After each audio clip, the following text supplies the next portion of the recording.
let's get with that then. Let's go to physicality. Is there a Minuen May workout program, or is it individually customed, or do you monitor food? How do you prep them outside of here's how you throw a punch? When it comes to the weight, it depends on who it is and what weight class it is. Some people are naturally in their weight class and they're fine where they're at. Right. I've got others that they just over the heavyweight limit, and I'm like, get your ass down. Right. Them heavyweights, boy, they hit. Goddamn, they hit. And if you my stature, Right. and you 210, nah, bro.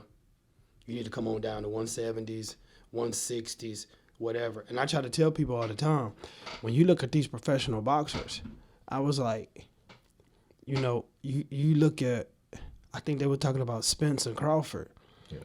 And Spence was walking around here at 175 and got down to 147 for a motherfucking fight or something. How tall is he? He put 5'11", 5'10", something like that. Somewhere in there. So he's my height at 145. For whatever you said. With Thomas, Spence. Earl Spence. But I don't have my numbers exact, but it was dramatic. We get the idea, yeah. It was dramatic. I was like, man, I can't do that. I can't. You look at Devin Haney. Devin Haney's a big dude. If you see Devin walking around, go look at Devin's fights. Devin always the bigger person. Okay. And I had to tell you right now, I love Gervonta Davis to death. Yeah. Great fighter. If I had to answer this 2 years ago, I'd have been like, Haney get his ass whooped. Now I sit back and I look, Haney's so much damn bigger. That's why, I don't have proof of this, but word on the street was that, no, actually I think I did read this. Davis would fight Haney, but he put a rehydration clause in there. That he had to. He couldn't rehydrate up so much. So watch this. A lot of fighters will dehydrate down so much. And you mean dropping weight? Yeah. Okay. Oh, gotcha. So they put the sweatsuit on and everything. So suppose You saying I mean cut you off. But you saying rehydrate up, like add weight to you? All right, watch this. Let's just say fighter A is fighting fighter B. All right, A walks around, so they're supposed to fight at 140. Okay. Fighter A walks around at 165. Walk around. Normal weight. Normal weight. In the pros, they don't do like the amateur. Amateur, we weigh in that morning, we fight that afternoon, right. or 2-3 hours later. Right. In the pros, it's a full day before, sometimes a day and a half. Okay? On the weigh-in. On the weigh-in. So if they fight Saturday night late, weigh-in can be on Friday, Friday evening, 5, 6 o'clock, blah, blah, blah. Right? Well, fighter A walks around at 165. They supposed to touch the scale at 140. Food diets, and then does the water cut. Water cut, you can do 10, 15 pounds, no problem. So then the next day, this fool done ate 3-4 meals, done drank all that water. That motherfucker come back in the ring at 160. Okay? Yeah. Back like goddamn Hulk. Right. So now you got a 20-pound advantage. Right. Well, the other person done came up too, but still. That difference of the water. So a rehydration clause just means you can't bulk add more than X number of pounds. Yeah, it'd be like you can't come back no more than 150 What or is something. how far the distance between from a weigh-in to say you can fight to the day that you fight? No, they'll put the scale in there. No, what I'm saying is how fast. I mean, people can't gain 20 pounds in like one day. No, water weight 20 pounds. That can't. That can't be helpful to your boxing. No, it ain't. But let me tell you something. I'd rather box light than put on 20 pounds of water weight. But see, here's the deal.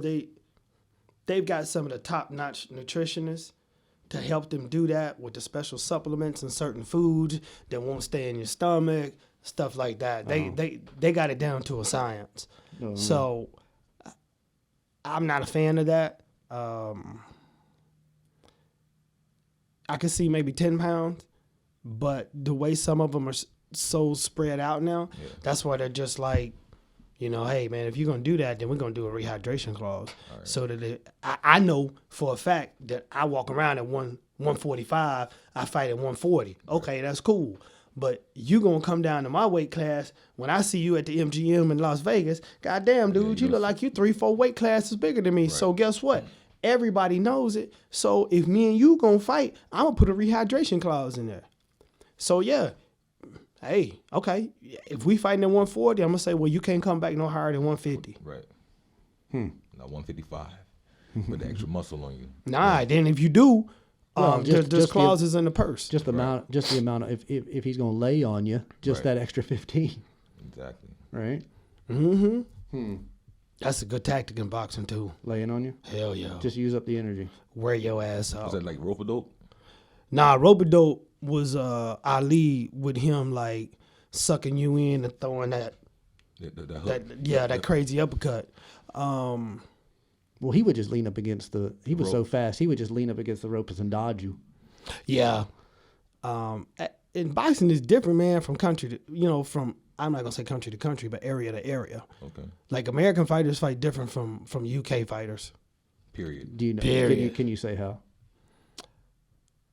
One of them is the jab. The European style is using that jab just as a measuring stick. You're just barely touching them.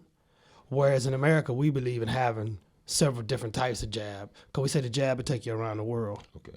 What kind of different kind of jabs are they? Like straight? Nah, we got like straight jabs, power jabs. We want the jab to hit you. Okay. Rather than to just check you. Right. Yeah, than to just check you. To check the distance more so. Than yeah. Because we want to hit you with this bomb over here. So... I would think you would want to make the jab hurt a little, man. Well, if you go and watch some European fighters, you'll see that they don't try to make the jab hurt you as much as we do in America. That's just the way we do it.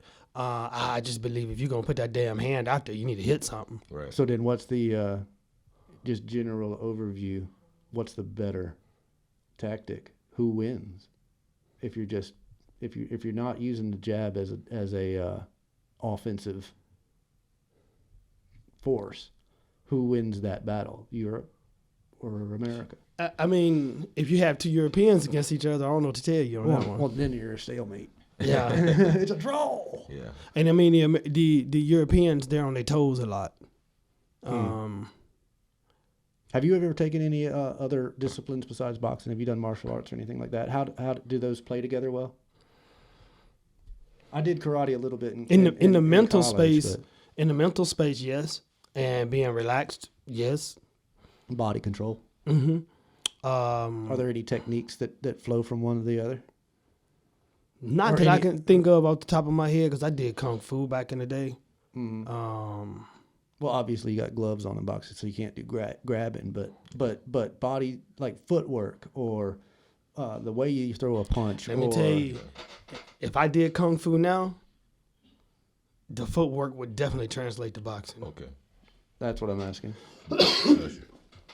Definitely, you got to have good balance in kung fu, man, because a lot of times you're on one foot. Right. Do you do balancing training at boxing? I do myself. Do you do it to your clients? And okay, then what do you do for balance training? Like if somebody at home wanted to just get better at standing on one foot, do you just stand on one foot? Well, I'm gonna take it back further than that. That ain't even boxing training.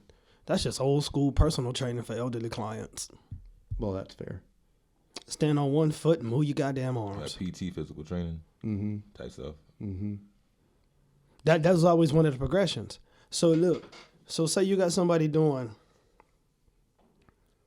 shoulder flies, seated. That's the first progression. Okay. Second progression is to stand up and do it. All right. Third progression is to stand up on one leg and do it. Watch what happens. Your mobility gets better. Yeah, but your ankle gonna be doing this right here. Okay. Because you're not used to it. Right. And then later, it won't be doing that. It's gonna be straight. It's gonna be solid. Yeah. You strengthening it. Yeah. Same in boxing.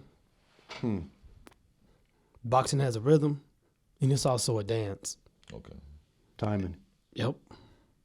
I always say this to my people. I say it day in, day out. You got 3 things in boxing, and I'll name them like this. You got power, speed, and timing. Speed beats power. Timing kills all of them. That's why you'll see the older fighters not throw as many punches, but you'd be like, damn, he cracking his ass. Right. And that's because the older fighter is seasoned, and he's sitting there, and he's like, yeah, you know what, young buck, you gonna throw all them doggone punches because I can see there's something you missing or whatever. And then he started getting them. Mm-hmm. This shit happened last night. I got to go back and watch the fight. I didn't get to see it because I laid up in the bed. Damn near 40. I guess he's 40, maybe 42. Was fighting a 27-year-old, knocked his ass out. I just saw the replays this morning. And I was like, oh, I got to go see this fight. All right, Ty, top 3 boxers that you like and why? Well, I love my big boxer fan, like my man right here. But, you know, I have a select few. I'm growing up throughout the years. You know what I mean? Always been a Bernard Hopkins fan. Oh, dude. I just so y'all gonna say a bunch of names I don't know because I am not a but him being from Philadelphia, Shell, you know what I mean. This his style of fighting, you know what I mean, kind of remind me like when DMX style of rapping. I kind of look at Bernard Hopkins as like a rugged fighter, but with a lot of technique, just power, speed, had a lot bit of tenacity. Prince Naeem. I know you're talking about Prince Nasir. Yeah, he was a big dancer in the ring. Yeah, he came with the flamboyance, but he could back it up. He was a pretty boy type, but he could fucking fight. You know what I'm saying? Quick, and he was real quick. And Zab Judah, I like Zab Judah. Like back in the day, it's something about those middleweight, just throw a bunch of punches. He was like Floyd to me before Floyd. Well, he fought Floyd and stuff like that, but he just had it to me. You know what I mean? But those are my 3. He just was really good boxers, though. All of them, they just all got their own flair and their own style. What do you think of those picks? No, I like them. Bernard Hopkins is one of my faves. Yeah. Just so my thing, what plays into a lot of like what I like with fighters is what they had to go through to get where they got. Okay. That's why I'm big time on Tyson and Hopkins. You know, B-Hop went to prison, and that's when he started boxing. Okay. Then this man comes out, and goddamn, he just started beastingly. Yeah. He doesn't. You in prison, it ain't like you got a real fucking coach in prison. Right. You know what I'm saying? You learn from trial and error. You go read a book. Probably when he was in prison, I don't even know if they had video players in the motherfucking prison now. You know what I'm saying? Now they telling me, hell, they get social media accounts and shit. And I'm like, what?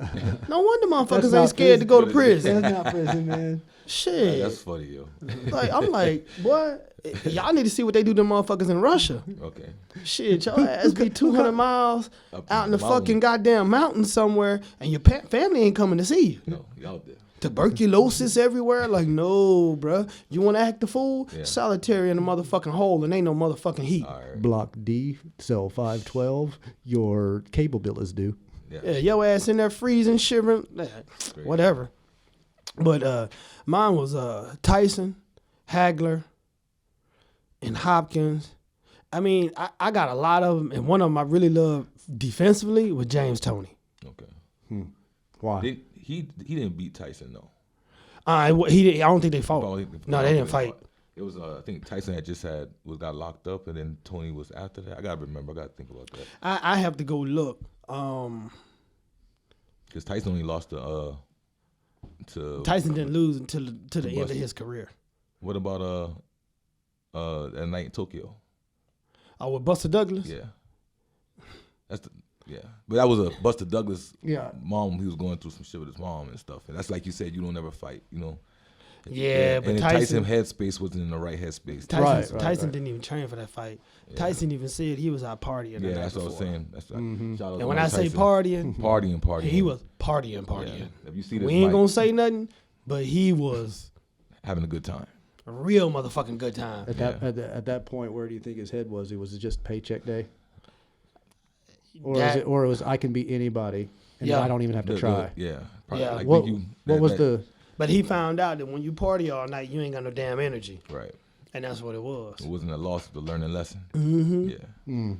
And then later when he lost, you know, he just trying to make some dollars and keep whatever little stuff he could. Right.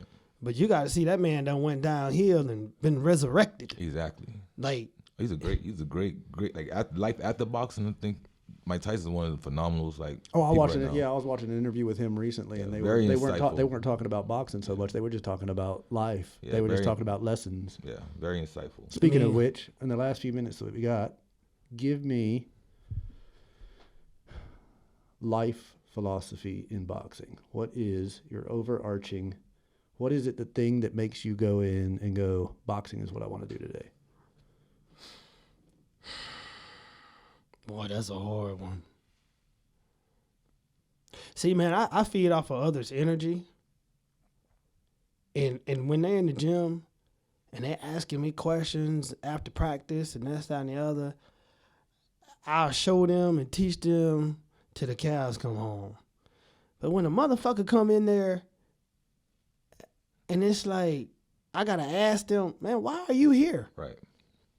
The drive. If you don't see no drive in them, it kind of you need to see. You got to have purpose to be around. Yeah. Cause I got some in there, man. I'm like, this person could be so great. I've tried to get them to do something a couple times, but it's just like in life, you got certain people that you like. Man, why you still working at the local plant 10 years later? Right. We ain't talking about Mercedes or Volvo, nothing like. We talking about. I ain't gonna say no names. We talking about the local plant right. where you could have been to prison 20 times. You Come still back get a job over there. Right. You know what I'm saying? So you know what the pay is like. Right. And I'm like, man, you ain't. You see their worth, but they don't see their worth. They content with that. Yeah, don't be content. Yeah. I'm like, nah, bro, I can't. I can't do it. You know, and then it's just, I see the same thing in boxing. I'm just like, damn, man, why the fuck do you even continue to pay? Right. Your ass show up once a week or once or twice a week, and You're trying to figure out what they're getting out of it. like, what are you getting out of it? Because I'm like, we got to go through the same shit every damn time you come in here. Right. That's the other thing about boxing. It is not a 2 times a week sport. It's a minimum of 4. You got to put in a minimum of 4 weeks. If you want to get No, 4 times a week. 4 times a week. So You ain't going to get nowhere if you just show up twice a week. Right. As a coach, and many other boxers can do the same thing. We can go train with our gyms twice a week, but we know damn well what we need to do at least 2 other times out the week. Okay. And a lot of people won't do it. And it shows when they well, come that just back. comes down to personals. You know, that just comes. What's the personal's motivation? I suppose that as a coach, you got to be able to identify who are the ones that are actually putting the effort in, and who are just showing up because they need a club, they need a social hangout, they need somebody to create some drama for them, so they can have something to talk about at work the rest of the week. Yeah, these I'm sure you have to filter through all of that garbage as well, besides all of the others. and the ones I always watch out for are the ones who come in with fucking cameras. Oh, for They're selfies? doing it for a show. They want to record every goddamn thing. They want And to if they don't ask me, I let them know real quick. get that damn camera out my face. You got a rule list on the I wall. just Yeah, walk yeah, up to do them and be it. like, hey, Yeah. did you ask me to use that camera in my place? Okay. Notice how I said it. Yeah. Hey, In my place. Right. Mm-mm. Respect. Let me tell you something. Coaches, you ain't never got to worry about them. Yeah. Coaches don't ever come in recording shit. Right. They will ask you, hey, coach, do you mind if I record this one? Blah, blah, blah, blah, blah, blah, blah, blah. I'll be like, and I haven't had anybody overstep me on this. I say, look, you can record, man, don't post that shit out. Right. If you post that shit out and I see it, you can best believe we ain't got no relationship no more. Well, there's a difference between disrespect and ignorance. I mean, you can tell the difference. And why? Can I ask you why? Is it because you think it's social media has made an impact on boxing to where that's why they're doing that now? Like they're trying to get their names out more? That's not it. It was just social media in general. It just social media in general. Okay. So check this out. I don't really do it. It's the same reason to take pictures of the lunch. Yeah. I don't do it, but if I say you two are matched in a boxing Right. bout, First thing y'all motherfuckers gonna do is go online And talk looking shit. for shit. Yeah. You're gonna go look at the gym. You're gonna look up the coach. Then you're gonna try to find this person to see where they tagged in an Instagram post. Now you got their Instagram name. Now you go to their Instagram. Then you find their Facebook, and you like, God damn it, you done found out everything. Right. And It's you almost like- and you might even see a video of them sparring. Right. Now that's what you're gonna find. Yeah. So you And know and exactly what they're gonna do. Studying, you can study your Well, opponent. That's just watching Yeah. tape. That's another reason why you tell them don't record Yeah, if nothing. ain't no tape, what you gonna study? Exactly. Yeah. Exactly. You're supposed to rely on your skill, whether you've seen them or not. Now, in boxing, period, we always study film. Right. Okay, every sport you study film. Right. Football, they study film like You crazy. studying your opponent if Yeah. you can. If you can. So if ain't no film, You ain't got nothing to what study. you gonna study? I get it. Fair enough. Motherfucker, get in there and let's see where your skills at. Right. And that's what true boxers have to do. You got to come out, work out on that jab, and be like, okay, let me see what's happening. You come out there trying to slang and bang, your ass gonna get caught. Yes, sir. That's just it. I mean, I don't. Social media cool and all, but when it comes to the fitness side of it, I fucking hate social media. Right. And I go to another one. I just like I'm at the fucking gym, man. These dudes and these bitches be in that motherfucker with the goddamn tripod all the way up, ain't broke a damn bead of sweat in a motherfucking hour. Right. All they doing is fucking recording how to do a damn exercise. Seen a girl in there the other day. She in there goddamn doing squats and shit. She taller than me. Booty flat as this motherfucking wall. I'm like, 'Cause what she are you ain't- doing? Cause she ain't put no. Your ass need to be over there squatting. Stop fucking moving the goddamn camera. Right. Go over there, put the camera over there with your ass squatting, and build up some buttocks. Now, if Right. the camera weighed 50 pounds, we could talk. Because moving that around is a little bit of work. Yeah. Yo. But I see dudes in there, Right. man. They come in 3-4 deep. All of them got their cameras open, and I'm just like, Defeating the purpose. y'all motherfuckers ain't no more They, defined well, they than just me. ain't serious. That's you just ain't serious. You can tell the difference. Yeah. I come from the old school, man. When if you wanted to record something, you had a buddy in there Yeah. who was getting after it just like you, Right. and they just went and recorded your set, and that was it. That's it. You know what I'm saying? And y'all was working. The whole I time. mean, the working. whole time. You know, I see motherfuckers now, and it's like, oh, my first warm up set, I'm gonna record this shit. For what? You ain't did no You work. ain't showing nothing. Yeah. I'm the same way with boxing. And so and here's the one you really got to worry about is when you have like a sparring day or something, and a cat bring his little girlfriends in. Just Oh, it's like open want- 'cause he wanna open show door off. sparring day. Oh, they be wanting to show off. Well, now you're talking about danger because you're not really doing it for doing it. You're doing it for show. Well, I mean, they come in, you know, I get what they trying to do, but I gotta let them know, hey, you ain't recording my people. Okay. And you want to record, you record him against somebody that ain't one of mine. You ain't putting that shit out. All right. Period. Yeah. Respect. I've never had any blowback. I don't know if it's the way I come at people, and I come at them in a very respectful way. That's the first time. The second time, I'm not gonna be nice. Gotcha. Cause like I said, I'm the motherfucker paying the rent. So All right. Speaking you of either do it. Speaking of paying the rent, You tell do tell, what I- tell us where you are. Tell us your website. Tell us your phone number. Tell us what Tell you got people how going to on. find you. Savage Boxing Academy, North Charleston, I-26 National Phosphate. Okay. Very easy to get to. Big place. Regulation size ring. We hold competition events. The next one up is March the 9th, 2024. We'll be taking names soon. Awesome. But you know what's funny? Oh. I might have one person on that card. What are you talking about? So this is something y'all don't know about boxing. Okay. In amateur, you have what we call stable turnover. Okay? So a few months ago, I had all these people. Oh, you're that talking was about one from your place. Yeah, Oh, yeah. I got you. It's stable turnover. So life goes on. People graduate, go to school. Other Oh, people sure. move, shit like Military. that. So I went from having 10 people to put on a card. Right. Now I'm like, damn, I got Yeah. one or two I might be able to put on the card. Well, generally speaking, I would suspect that's how it goes. You're gonna keep the ones that are serious, and the other ones are gonna either go away for legit reasons or because they got just tired of it. So, you Yeah. know, but you got to keep that motivation up. So March the 9th, right? Mm-hmm. 2 days after my birthday. Thank you very much. So March the 9th, you selling tickets at the place, or you selling tickets before? I'll be selling tickets before on Eventbrite. Okay. All right, I'm gonna come check you out, man. Support you. You already know. Yeah, Appreciate you. Oh yeah, definitely. All right, Ty. All right, Minion. That's an hour. Really? Oh yeah, great talk, man. 55 minutes and 30 seconds, and we're counting out. All right. Thank you, guys. Appreciate See you next time. That was cool. Nice, man. Appreciate you, man. Man, I can talk boxing all damn.